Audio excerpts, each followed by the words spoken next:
जमी district level paddy procurement committee meeting होता से निर्धारित करते डिसेम्बर 24 तारीख में मयूरभंज जिले में पैडी प्रोक्योरमेंट आरंभ कर तो आज आम यार आरंभ हो जिला मयूरभंज रे बारिपदार देवली पैडी प्रोसेसिंग सेंटर मंडी में अच्छू यू आज आम पैडी प्रोक्योरमेंट आरंभ हम आमर आईसी एक्टिविटीज गत गोटे मस है चली सब जिते ग्राम पंचायत अच्छी सब मंडी में आम आईसी एक्टिविटीज जो वैन थी रथ था बुली समस्त को रिक्वेस्ट करें समस्ते मंडी में आणतु धान जेहेतु राज्य सरकार बर्तमान तार एमएसपी जोड़ा अच्छी सर्वनिम्न जो पैसा मिल क्विंटाल प्रति 3100 टका पाइबे तिरिंग बहलदा एरिया भी किसी आम इनफॉरमेशन थिला कि चाषी मैंने रजिस्ट्रेशन करना तो आम से मोटिवेट भी करुचु मैंने जिते भी चाषी रजिस्ट्रेशन करेंगे से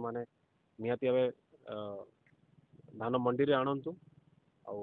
आमती गत सरकार बर्तमान सरकार निर्धारित कर धान क्विंटाल पिछा बर्तमान आम 3100 टका मिल सहित आम जो बॉर्डर एरिया अच्छे से भी आम जगी रही जमी नेबरिंग राज्यर धान जमी आम जिले में न पशे जो मैंने चाषी रजिस्ट्रेशन कर 55,000 पाखापाखि आम चाषी रजिस्ट्रेशन करते किसी सैटेलाइट इमेज जो आम वेरिफिकेशन सरी